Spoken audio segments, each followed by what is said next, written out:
Federal prosecutors say a teenage girl flying from Anchorage, Alaska to Seattle, Washington ended up being seated next to a predator. Well, now the man who molested her during that flight, he's going to prison. We're sitting down with an attorney who litigates on behalf of sexual assault survivors to analyze these types of cases. Welcome to Sidebar, presented by Law&Crime.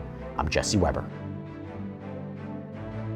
A 28-year-old man from the tiny town of Deininger, Alaska, is headed for prison after prosecutors say he went to extreme lengths to touch the body of a teenager seated next to him on a flight from Alaska to Washington. The U.S. Attorney's Office for the Western District of Washington says Trayton Ballot's incredibly inappropriate behavior happened on an Alaska Airlines flight from Anchorage to Seattle, Tacoma in January of this year.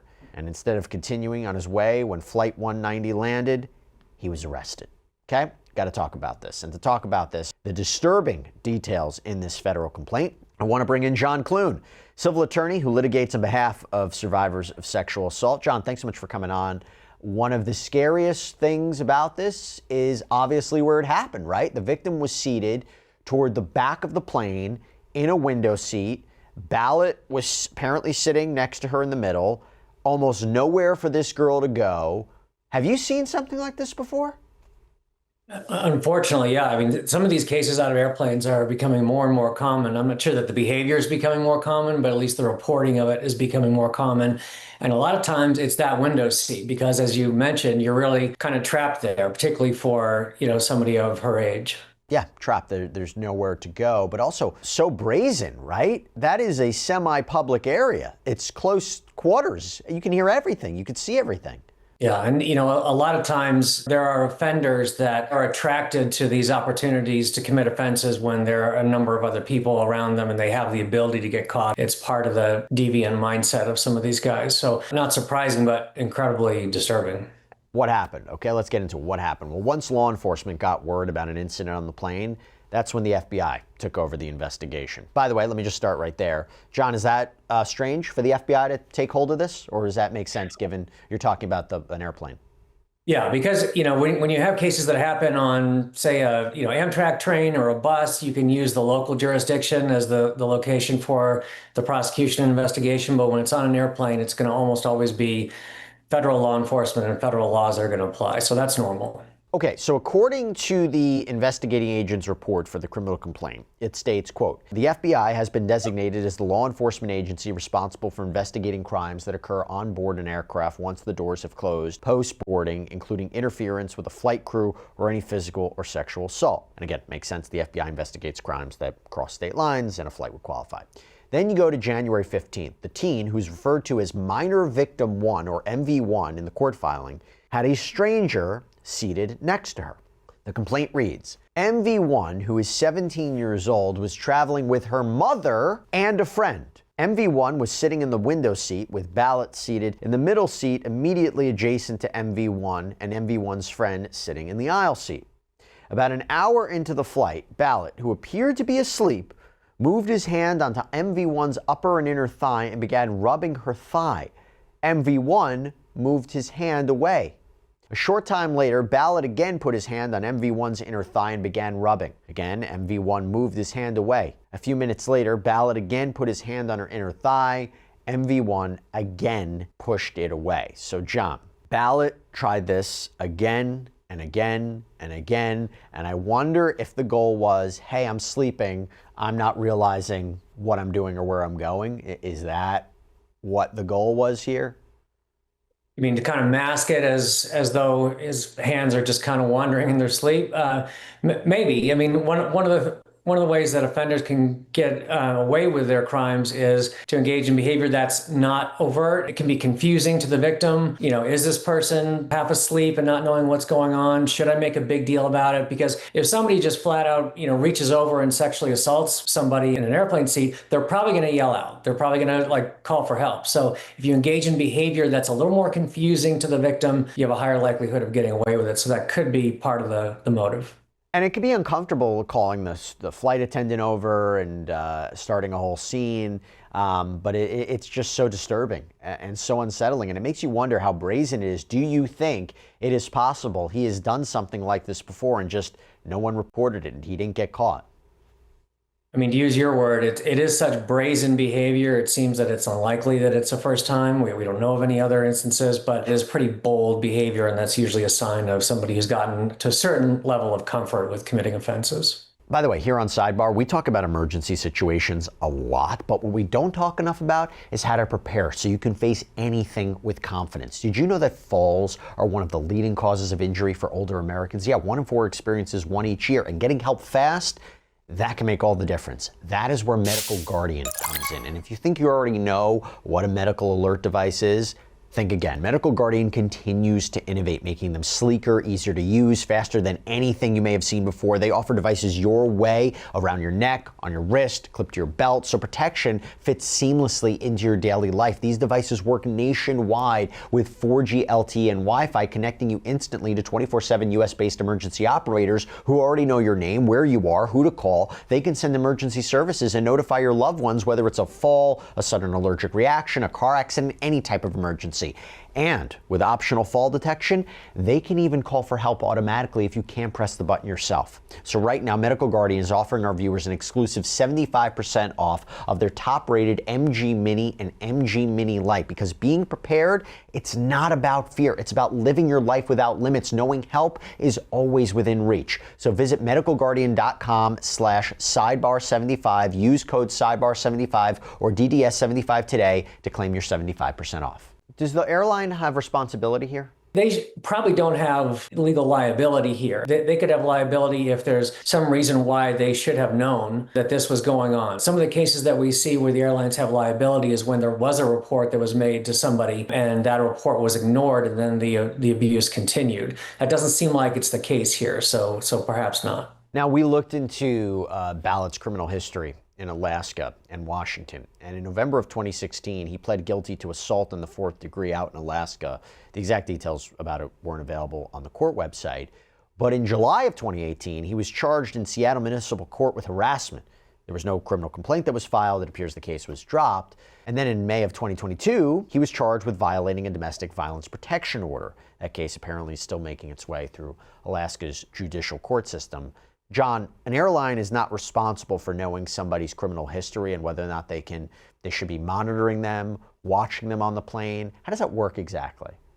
Yeah, I mean, they really don't, other than things that may put them on a do not fly list, which is probably more of a TSA issue. The airlines don't have any obligation to vet their passengers. I mean, they do have some obligation to be mindful and pay attention to what's going on in their airplane. But again, they have to have some reason to know that something's going on and then fail to act before they're going to, have any real responsibility.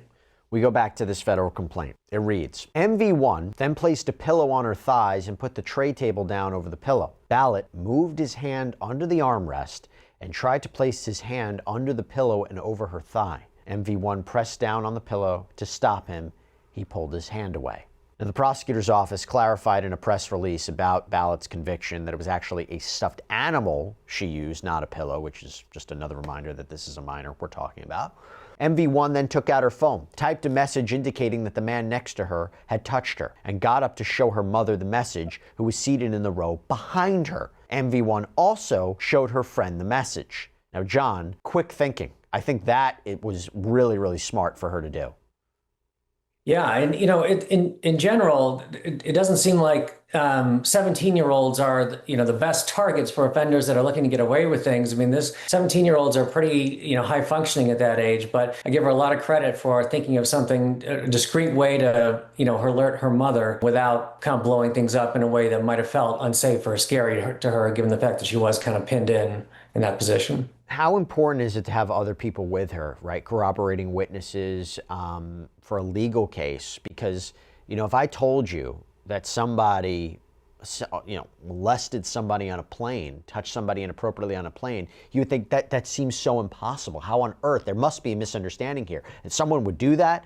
Unfortunately, as we'll get into, yes, these things definitely do happen. So is it very, very important to have eyewitnesses, corroborating witnesses, supporting witnesses there?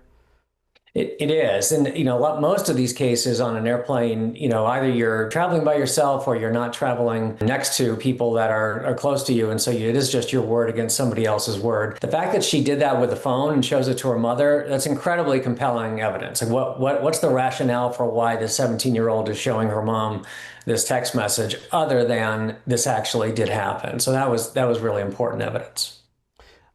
Let's go back to the filing. It says, quote, her mother told her to let the flight attendants know. MV1 got up and tried to shake Ballot, who still appeared to be asleep, to ask him to move so she could get out of the row. He did not appear to awake, and she moved past him to get out of the row. Now, John, we know how small these airline seats have gotten, how close together people are. You can't really move, especially from the window seat. The other people don't get up, so it's like you have to literally climb over to get help. That's a really frightening thought. Yeah, and I think at this point, fortunately, I think the gig is up. We have the flight attendant who's over helping her at this point. So, but it just is a reminder of just how trapped you can be in that window seat. Then the report continues, quote, she then found the flight attendant and reported what had happened. The flight attendant moved her to another seat. MV1 did not consent to Ballot touching her thigh at any point in the flight. John, we know the flight crew reported the assault to law enforcement on the ground. At SeaTac, Ballot was arrested. Was there anything else the flight attendant could have done? At that point, I mean, you're not gonna restrain the person, and you're trying to maintain some sense of order on a plane. You got to keep in mind you have all these other passengers that are either don't know what's going on, or if they know what's going on, they don't want a scene. They don't know if this person's a dangerous individual. Is he going to react differently if he's confronted? So at this point, it sounds like the protocol was followed, which was to remove the threat to the other passenger, and then I'm sure they continue to monitor Mr. Ballot. And what kind of training do flight attendants get other than, everything that goes into how to prepare for a plane and emergencies? Flight, is there sexual assault training? Is there other inappropriate behavior training in terms of when you're dealing with passengers who are unruly or maybe committing a crime? Again, sexually assaulting somebody. Do they get any kind of training? Do you know? Yeah, I don't know the answer to that. It certainly seems like between sexual assault and all the other things we see with unruly passengers that we all have the benefit of watching thanks to phones and social media.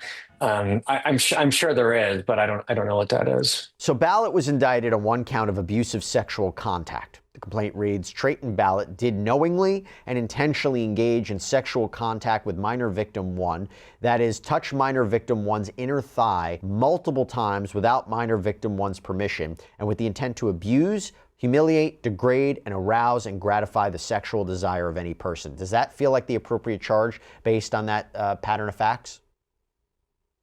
It does, yeah. And you notice that it's not sexual contact with any particular sexualized body part or reproductive organs, but any kind of contact of any nature that's done for the purpose of that sexual gratification is going to apply. So that is the right count. John, according to prosecutors, this jury, they deliberated for about an hour before convicting him. Is that surprising to you? It's short, but the evidence seems pretty strong here. So I'm not surprised, but it's a short period of time for a serious verdict. Our understanding also is that this charge carries a sentence of up to 2 years in prison. If he were to get that much, is that long enough? It certainly doesn't feel like it. I mean, you're sexually assaulting a child in a pretty bold and brazen way. Sometimes particularly with federal charges, keep in mind that normally sexual abuse cases are filed under state charges. So we have a whole different range of options and probably longer lengths of punishment under state charges, because that's just normally the system that we use for sexual abuse. Feds have fewer charges to choose from. And so this was, although the right one, may not be one that gives enough punishment for the crime, especially with the prior assault conviction. Is this going to deter behavior like this in the future? No, I don't think so. I mean, I think that, what we've seen with sex offenders is punishment generally does not equate to deterrence. Hopefully there is sex offense specific counseling that he gets while he's in prison that has some limited benefit to it. But as much as anything, it's just a punitive aspect for bad behavior. Whether it actually fixes or prevents other assaults is probably less the focus. And this is not an isolated incident. According to FBI stats from 2023, airport liaison agents, they opened 96 cases related to in-flight sexual assault. And earlier this year, a woman identified as Barbara Morgan filed a lawsuit against American Airlines, alleging that the company allowed a passenger with a known history of misconduct to sexually assault her on a flight last year. She says she was seated next to Cherian Abraham, who she claims groped her repeatedly. According to court documents, Abraham has a reported history of touching women inappropriately on airlines. The DOJ charged Abraham with abusive sexual conduct. His case is ongoing. Now, John, aside from the stats that are quite alarming, does this case feel different? Does the Abraham case feel different, where an airline could be liable? Well, I mean, it goes back to the concept of, what's the airline's duty to make sure that people are safe on their airplanes. So far, with cases that have been out there, there's not been any finding that airlines have a duty to vet their passengers just generally before they're on their flight. So the fact that they have this prior history of conduct, unless it's, somehow on the same airline, then they're probably not going to have liability for that. But if, again, if there's something that the staff notices during the flight and then they don't respond to it, then there can be liability. But it's certainly, the Abraham case is certainly more aggravated series of facts given the history. But that's not flagged by an airline, right? If you have a guy who is doing this on airlines before or has engaged in this kind of conduct, it's just not flagged. It's just not on the record. By the way, you dealt with a similar incident, but this was on a Greyhound bus, right? I did, and it was at least she was 9 at the time, and it was a mom traveling with her 2 kids, and mom sat on one side of the, it's 2 seats on a side on a Greyhound bus. Mom sat with one kid, and then her other kid was just across the aisle, so only about 1.5 feet away from her. And unfortunately, the person sitting next to that kid was a previously convicted sex offender who repeated his behavior on her. And what happened? What happened with the case? So it was an interesting case because we didn't know who the person was because it wasn't reported by the kid until later that night. But remarkably, they were able to find who the individual was. He went to trial and he was convicted, and he was sentenced to 10 years in prison. Similar type of touching to what we have in this underlying case. And what about Greyhound? What was their take on what happened? So they didn't make any statements. I was a prosecutor at the time, so I didn't deal with Greyhound. But I don't know that Greyhound had any particular liability there, but certainly a disturbing set of facts. I don't know what's going on. It's crazy. It's crazy to be thinking about. John Clune, thank you so much for taking the time. Sorry this is the case that we're talking about, but clearly, unfortunately, you have experience in this area. You see this happening on different modes of transportation. Just everybody try to be safe out there. I don't even know how to prevent something like this. But John, thank you so much. You bet, Jesse. Good to see you. All right, everybody, that is all we have for you right now here on Sidebar. Thank you so much for joining us. And as always, please subscribe on YouTube, Apple Podcasts, Spotify, wherever you should get your podcasts. You can follow me on Instagram or X. I'm Jesse Weber. I'll see you next time.